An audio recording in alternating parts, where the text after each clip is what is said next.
Greg was a fifth-grade student who loved playing with toy cars. Every day after school, he would walk past Mr. Wong's grocery store on his way home. The store had a small toy section near the front counter, and Greg always stopped to look at the shiny toy cars displayed on the shelf. One Tuesday afternoon, Greg walked into the store as usual. Mr. Wong was busy helping another customer at the back of the store. Greg looked around and saw a beautiful red sports car toy that he had been wanting for weeks. His mom had told him they couldn't afford it right now because money was tight. Greg looked around nervously. No one was watching. His heart started beating fast as he reached for the toy car. Before he could think clearly, he quickly grabbed it and put it in his backpack. Then he walked out of the store as if nothing had happened. But Mr. Wong had seen everything. He had been watching through the security mirror near the ceiling. He sighed sadly because he had known Greg and his family for many years. Mr. Wong ran out of the store and shouted, "Greg, can you come here for a moment?" Greg felt his stomach drop. He walked slowly into the store, his face turning red. "Greg, I saw what you just did," Mr. Wong said gently but seriously. "I know you took the red toy car." Greg's eyes filled with tears. I'm sorry, Mr. Wong. I didn't mean to." "But you did mean to, didn't you?" Mr. Wong asked kindly. "You saw the car, you wanted it, and you took it without paying." Greg nodded, unable to speak. "I need to call your mother," Mr. Wong said. "This is serious, Greg. Taking things that don't belong to you is stealing, and it's wrong." Greg started crying harder. "Please don't tell my mom.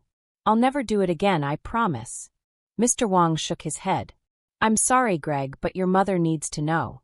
She loves you and wants to help you learn right from wrong." Mr. Wong called Greg's mother, and she arrived at the store 20 minutes later. She looked very worried and upset. "What happened?" she asked. Mr. Wong explained what Greg had done. Greg's mother's face went from worried to angry to disappointed. "Greg, is this true?" she asked. Greg couldn't look at his mother. He nodded and whispered, "Yes, Mom." "I'm so disappointed in you," his mother said. "We raised you to be honest and good. How could you steal?" "I wanted the car so badly," Greg said through his tears. "And I knew you said we couldn't buy it." Mr. Wong spoke up. "Mrs. Chun, I don't want to call the police or make this a big problem. I've known your family for years, and Greg is usually a good boy. But he needs to learn that stealing is wrong, no matter how small the thing is." Greg's mother bowed to Mr. Wong. "Thank you for being so understanding. Greg will certainly learn from this." She turned to Greg. "Give Mr. Wong back his toy car right now and apologize properly." Greg reached into his backpack with shaking hands and pulled out the red car. He handed it to Mr. Wong and said, "I'm really sorry, Mr. Wong. I know what I did was wrong. I will never steal again." Mr. Wong took the car and patted Greg's shoulder. "I forgive you, Greg. But remember, even small wrong actions can lead to big problems. You're a good boy, so make sure you stay on the right path." "Thank you for not calling the police," Greg's mother said. "And thank you for teaching my son this important lesson." On the way home, Greg's mother was very quiet. Greg knew she was still angry and disappointed. When they got home, she sat Greg down at the kitchen table. "Greg, do you understand why what you did was so wrong?" she asked. "Because stealing is bad?" Greg said quietly. "Yes, but it's more than that. Let me tell you a story about a boy named Tom." Greg looked up at his mother. "When I was young, there was a boy in our neighborhood named Tom. He was about your age when he started taking small things that didn't belong to him." "What kind of things?" Greg asked. "At first, it was just candy from the store or a pencil from a classmate's desk. Small things like the toy car you took." Greg felt uncomfortable but kept listening. Tom's parents found out about the stealing, but they didn't think it was serious. "It's just a piece of candy," his father would say. "Boys will be boys," his mother would laugh. They never punished Tom or taught him that stealing was wrong. "What happened to Tom?" Greg asked, though he was afraid to hear the answer. Because his parents didn't stop him, Tom thought stealing was okay. He kept taking bigger and bigger things. In middle school, he stole money from other students. In high school, he stole from stores. And when he became an adult, Greg's mother paused and looked seriously at her son. Tom was caught stealing from his workplace. He went to jail, Greg. All because no one taught him that stealing was wrong when he was young like you. Greg's eyes went wide. He went to jail? Yes. And his parents cried and cried, wishing they had stopped him when he first started stealing small things. Greg was quiet for a long time, thinking about the story.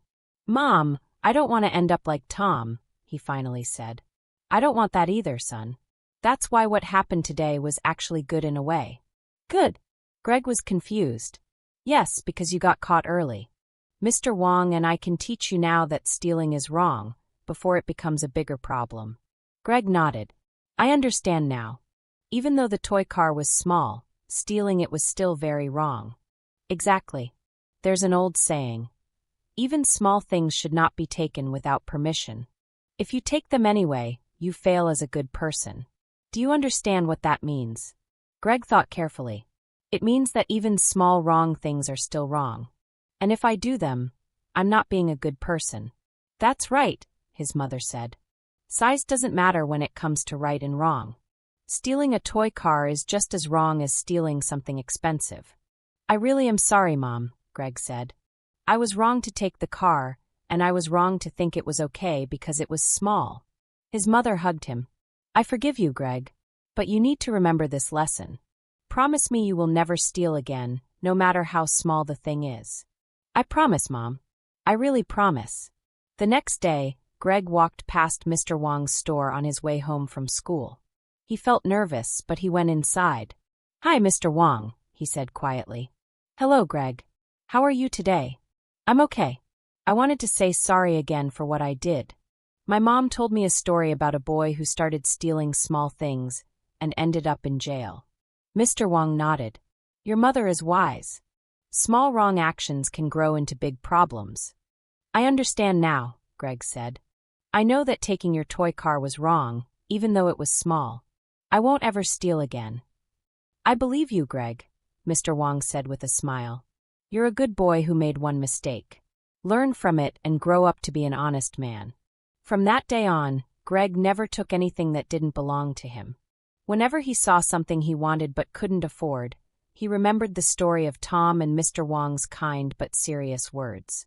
When Greg became older, he would tell other children about his mistake and what he learned. He would say, even small wrong things are still wrong.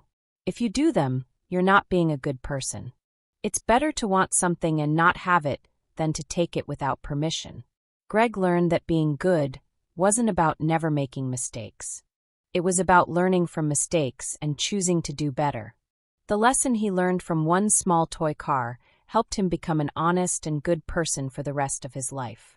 Years later, when Greg had children of his own, he would tell them the same story his mother told him about Tom.